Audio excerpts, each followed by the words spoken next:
There's no question that men and women are treated differently in the workplace. I've watched it for the last 25 years, and it's been challenging and frustrating and annoying like crazy. And the numbers for the history of all time prove that women get paid on average about 80% of what men do. Ladies, it's time you shatter and explode the glass ceiling. I'm Alex Sharfin, and this is the Momentum Podcast, made for empire builders, game changers, trailblazers, shot takers, record breakers, world makers, and creators of all kinds. Those among us who can't turn it off and don't know why anyone would want to. We challenge complacency, destroy apathy, and we are obsessed with creating momentum so we can roll over bureaucracy and make our greatest contribution. Sure, we pay attention to their rules, but only so that we can bend them, break them, then rewrite them around our own will. We don't accept our destiny, we define it. We don't understand defeat because you only lose if you stop, and we don't know how. While the rest of the world strives for average and clings desperately to the status quo, we are the minority, the few, who are willing to hallucinate there could be a better future, and instead of just daydreaming of what could be, we endure the vulnerability and exposure it takes to make it real. We are the evolutionary hunters, clearly the most important people in the world, because entrepreneurs are the only source of consistent, positive human evolution, and we always will be. You can't argue with numbers. The gender pay equity gap is massive in the world, and one of the countries where it's actually the best is the United States, and we still have a gap where women, on average, get paid about 80% of what men do. However, you have to go a little further into these numbers to understand just how bad this really is, because if you look at Fortune 500 CEOs, only 4.8% are women. And if you look at executive teams in those same companies, in the United States, 22% of executives are women. And in Europe, it's only 15% of executives are women. So there's no question that women are treated differently in the workplace. But let's be really honest. Women are treated differently by their doctors. Women are treated differently in the workplace. Women are treated differently just about everywhere. In fact, I've watched it with my wife. I've watched it for the entire time we've been married. You know, a few years ago, we've been pretty public about this. A couple years ago, Katie had what's called explant surgery. And she had implants that she had put in after we had Kennedy removed. And the reason she had them removed is she was suffering from breast implant illness, where the chemicals leaching out of her implants were literally going into her system and causing all types of physiological and psychological issues.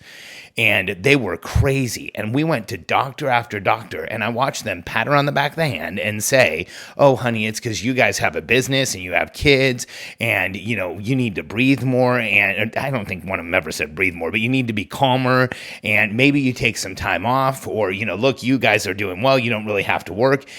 And none of them ever for a minute thought there could be actually legitimately wrong with her until she met Dr. Melmed in Dallas, until we went and saw him, and he explained breast implant illness and how he stopped putting implants in 1993, and he's been fighting against them ever since because they've made so many women sick. But I watched how Katie was given all the same lines. I mean, I guarantee you, 80% of entrepreneurial women have gone to the doctor with a legitimate issue or complaint or challenge and have been told they are fine.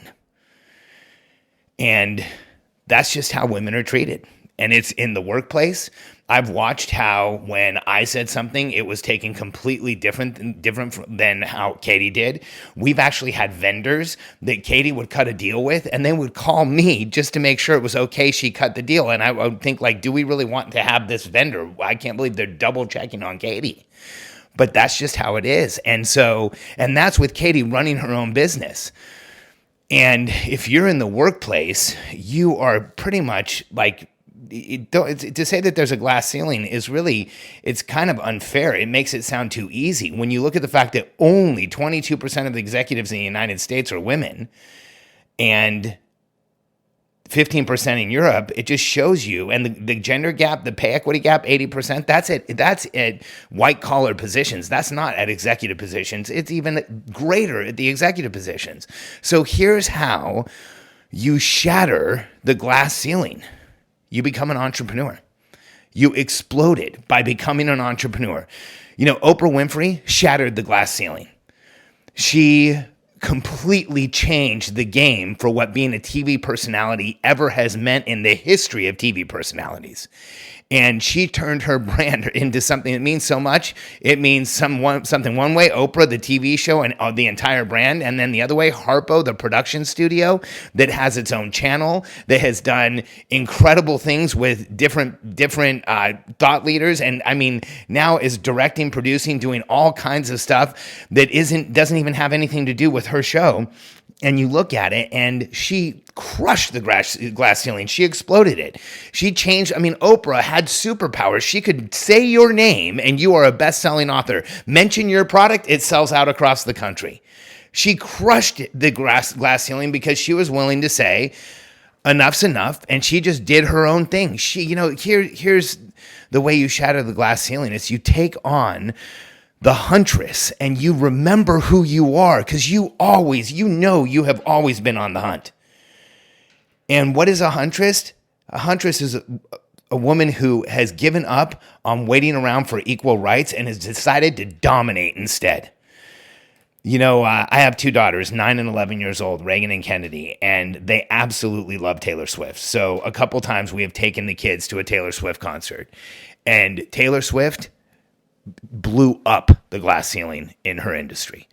Not only does she fill stadiums and yank iTunes around, iTunes was going to give music away for free for a few days and just have the artists lose the money. And they were basically just saying, this is what we're going to do to all the artists on iTunes. And Taylor Swift threatened to pull her entire collection of music off of iTunes if they didn't turn that around and change the decision, because they were basically going to take all of the other artists' money. And iTunes, she pulled Apple back away from their promotion with one message. Taylor Swift changed everything. And the last time we took the kids to a concert, to her concert, it was the record-setting concert of all time. And the previous record was set by U2. So it took 4 guys to do what one woman with 2 single-person female artists underneath her, so not bands. She had Charlie XCX and Camila Cabello. So 3 women did what U2 and 2 full bands did. So on a person-to-person basis, they're about 1 to 4, and they crushed them. So Taylor Swift shattered the glass ceiling. And I have clients that are doing the same. Emily Hirsch, who recently just moved here to Austin, runs the Emily Hirsch Agency, and she does Facebook ads for some of the most well-known people in the industry, or in the information products industry, some of the biggest thought leaders out there. And in the past 2 years, Emily has gone from having 4 people on her team to having, I think today, 24 or 26. And she's gone from under $1 million in revenue. And in about the last year, she's got to over now headed towards $2.5 million in revenue. She's 24 years old, 24, and only works from 9 to 3 because she has 2 kids. And Emily is absolutely knocking it out of the park, and she does really well. Really well. So she drives a Model X, the Tesla with the gull wing doors, the minivan style Tesla, or cargo, or like small SUV style Tesla. And she has a white one, and it's a really nice car. And she was at the grocery store a few days ago, or last week, I think. And a guy walked by and said, "Nice car. Your husband must do really well." And Emily turned around and said, "No, I run a multi-million-dollar company. I paid for this myself." And she said that the guy almost fell down. 1, probably because she was talking back to him, and 2, because he probably couldn't even fathom that she had paid for that herself. But that just shows you what a level of prejudice there is against women. And Emily she could care less about any glass ceiling in place. I know she's going to have one of the biggest advertising agencies for online properties. And then if she decides to, she could have one of the biggest advertising agencies of all time. She's that type of entrepreneur. She's not the only one. I have other clients. Marley Baird, who is She runs Marley Bear Media, and she has helped us, our company, with our YouTube videos. She's helped us with how to shoot them and how to make them better and how to make them so that people will watch them over and over again. And in the time that we've been working together, she's more than doubled her business, and that's less than 6 months. She flies around the country and helps people understand how to use the social media that's out there today to actually get the right type of attention, not just make noise.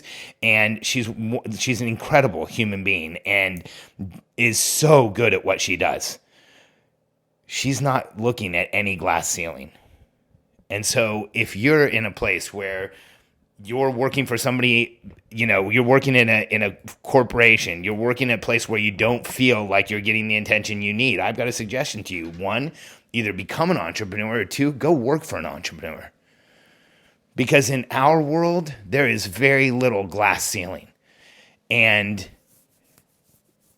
in the entrepreneurial world, you can go as high as you possibly want.